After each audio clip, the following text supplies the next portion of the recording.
SMCI stock analysis and SMCI stock prediction. Is it a buy right now? Watch this 1-minute video till the end to find out. A short answer is I'm very open to the buying idea, but I'm not just gonna buy yet.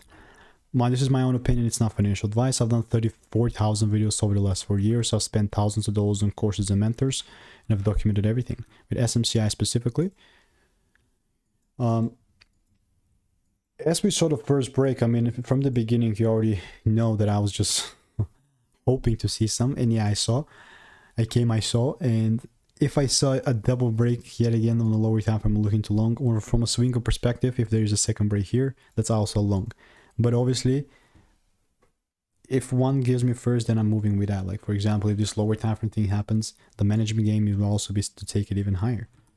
But obviously, that's very subjective. This is not financial advice. And if you want to make more money trading in a simple and way, click the first link in the description. It's a free newsletter.